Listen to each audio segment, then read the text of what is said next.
नमस्कार। YouTube channel योग with Mahamaya में आपका स्वागत है।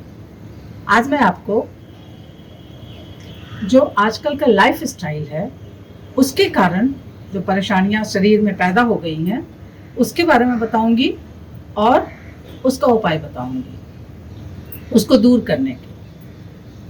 तो आजकल का लाइफ स्टाइल क्या हो गया है, आज सभी लोगों के घर में चेयर है, कुर्सियां हैं, सोफा है, पलंग है, इस तरीके की सारी चीज़ें हैं। तो लोग बैठते हैं, सोते हैं, सारा चीज़ जो करने का है लोगों ने नीचे ज़मीन पे बैठना छोड़ दिया है।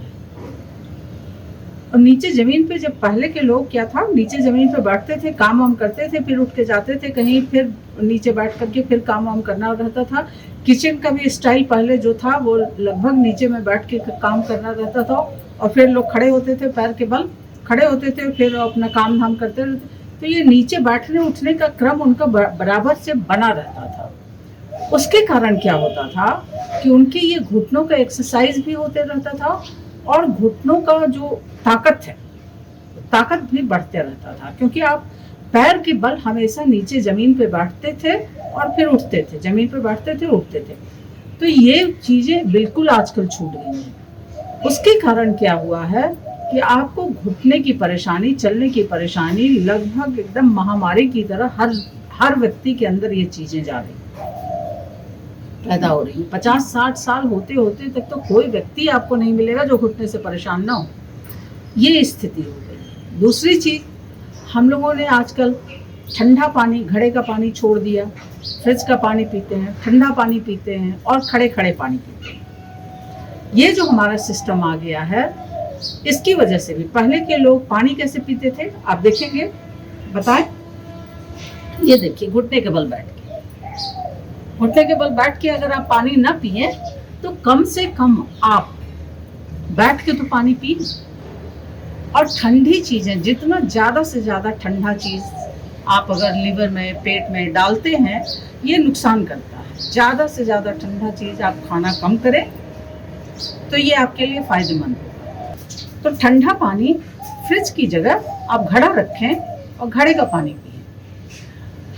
उतना ही ठंडा वो रहेगा जो आपके शरीर के लिए नुकसानदायक नहीं होता है।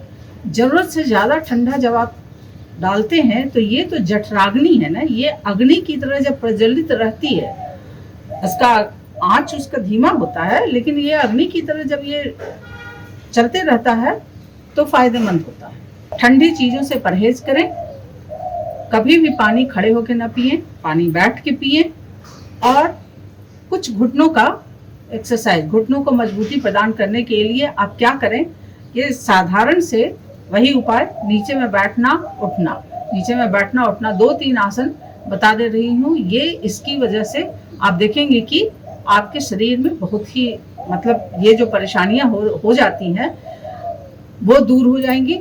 और दूसरी चीज़, जिन लोगों को भी अभी परेशानी नहीं हुई हो, जैसे 40 के 40 के उम्र के लोग जो हैं वो अभी से ही करना शुरू कर दें ताकि आगे उनका जीवन सामान्य रूप से चलते रहे और कोई परेशानी ना हो। जो यंग एज के बच्चे जो आसन प्राणायाम वगैरह कर रहे हैं वो आसनों में इसे अवश्य शामिल कर लें ताकि उनका भी जीवन स्मूथली पूरा जिंदगी चलता रहे। तो इस आसन को वो अपने आसन के पैकेज में शामिल कर लें। और दूसरी चीज़, सबसे ज़्यादा परेशानी आजकल के समय की हो गई है कॉन्स्टिपेशन। ये भी एक तरह से महामारी हो गई। तो कॉन्स्टिपेशन के लिए भी एक आधा आसन बता देती हूँ। अब ये वज्रासन में जब आप बैठते हैं, ये वज्रासन का रूप है।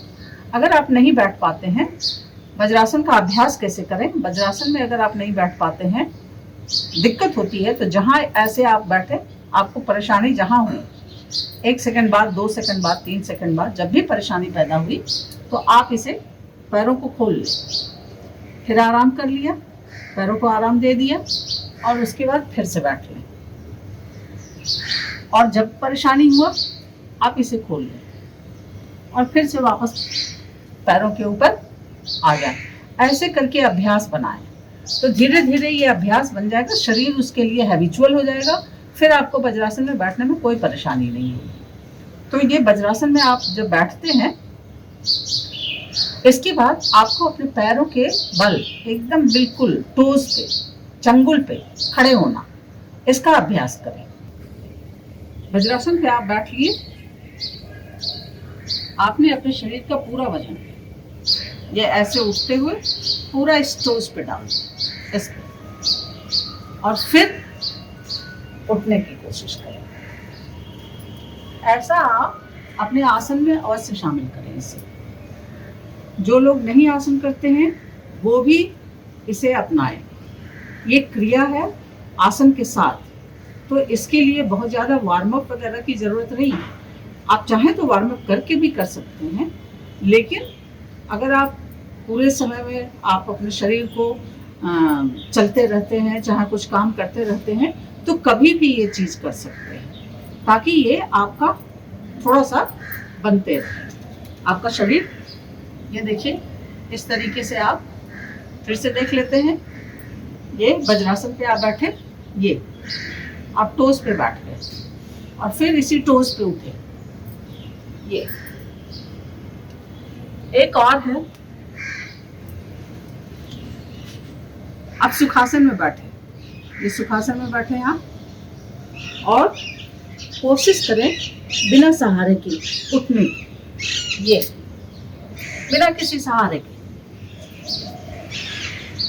यंग एज के बच्चों को ये आराम से हो जाएगा, उन्हें लगेगा ये कौन सा एक्सरसाइज है, लेकिन आप नीचे बैठने का आदत छोड़ चुके हैं, आवश्यकता नहीं है। आजकल के लाइफ स्टाइल में नीचे बैठना छूट चुका है, तो आप इसको शामिल कर लें, नीचे में बैठना और फिर बिना किसी सहारे के खड़े होना, क्योंकि कल को आपका भी लाइफ में वही चीज़ होने वाला है। चूंकि ये अभ्यास नहीं होगा, आप सोचेंगे कि दूसरे तमाम आसन तो आप कर रहे हैं तो परेशानी नहीं होगी। ठीक है, आसन कर रहे हैं, परेशानी नहीं हो, भगवान न करे परेशानी हो, लेकिन आप इस आसन को, इस तरीके की चीज़ को अपने योगासन में शामिल कर लें। जो लोग योग करते हैं, जो लोग नहीं करते हैं वो इसको अवश्य करें। देखिए नीचे जमीन पे बैठा आपने, ये बिल्कुल साधारण सा है, लेकिन लोगों के बढ़ते वजन के कारण बहुत सारे लोगों को तो 30-35 साल की उम्र में भी बिना सहारे के खड़ा होना ये मुश्किल हो गया। तो आप ये अवश्य करें। ये 2 हो गया, और तीसरा एक आपके लिए कॉन्स्टिपेशन के लिए, ये 2 आसन तो आपको बता दिया, पैर पे जोर देने वाला, ताकि आपके पैर का घुटने मजबूत होते रहें। ये दोनों आप अवश्य करें। ये कोई भी कर सकता है, क्योंकि बैठना उठना तो सबके लिए है ही है, वो तो जीवन का हिस्सा है जो हम लोगों ने छोड़ दिया है, नीचे ज़मीन पे बैठना, तो इस वजह से परेशानी है। अब आता है कि कब्ज, कॉन्स्टिपेशन, उसके लिए क्या करें। उसके लिए देखें, आप सुबह जगते हैं तो 2 गिलास पानी आप अवश्य, जिन लोगों को अवश्य पिए, जिन लोगों को पित्त की परेशानी है वो लोग गुनगुना पानी न पिए, जिन लोगों को ठंड का प्रकोप ज़्यादा लगता है, यानी कि उनका वो कफ प्रकृति के हैं, वो गुनगुना पानी पिए सुबह सुबह में। 1 गिलास 2 गिलास निश्चित तौर पे 2 गिलास पानी पी लिया करें। उसके बाद करने वाला आसन, खड़े हो गए, थोड़ा सा पैर में गैप देके, थोड़ा सा, ज़्यादा नहीं, कंधे के बराबर का गैप देके, और आप घुटने के बल, ये इसे बहुत सारे लोग चेयर आसन करते हैं, कुर्सी की तरह बैठना। ये आपके घुटने को भी मजबूती प्रदान करेगा। देखिए ये पूरा का पूरा इस पे जोर पड़ता है, घुटने को भी आपको मजबूत बनाएगा, और साथ ही साथ ये आपके कॉन्स्टिपेशन के लिए भी ये आसन बहुत फायदेमंद है। गुनगुना पानी पीने के बाद, जब भी आप थोड़ा स्ट्रेचिंग वगैरह करने के बाद अगर इसे कर लें, देखिए कितने आराम से आप कॉन्स्टिपेशन खत्म हो जाएगा, बड़े अच्छे से पेट साफ हुआ करेगा। तो थोड़ा बहुत स्ट्रेचिंग कर लिया करें गुनगुना पानी पीने के बाद, और उसके बाद इस आसन को कर लिया करें। और इसी में एक आसन आता है मलासन। इसका नाम ही है मलासन, यानी आप घुटने के बल बैठे, ये पोजीशन, दोनों पैरों को थोड़ा सा फैलाते हुए, दोनों पैरों को थोड़ा सा फैलाते हुए ऐसे, ये आपका मलासन कहलाता है। इससे आपका कॉन्स्टिपेशन खत्म होने के में बहुत मदद मिलेगी। अब गुनगुना पानी पी के इस आसन को भी कर सकते हैं। ये 2 आसन आपको बता दिया कॉन्स्टिपेशन के लिए, और 2 आसन घुटने को मजबूती। धन्यवाद। अगर कोई प्रश्न हो तो आप कमेंट सेक्शन में पूछ सकते हैं, आपको जवाब मिलेगा। और मेरा YouTube चैनल अगर सब्सक्राइब अभी तक नहीं किया हो तो सब्सक्राइब कर लें और बेल आइकन दबा दें और लाइक और शेयर करें अगर वीडियो पसंद आया हो।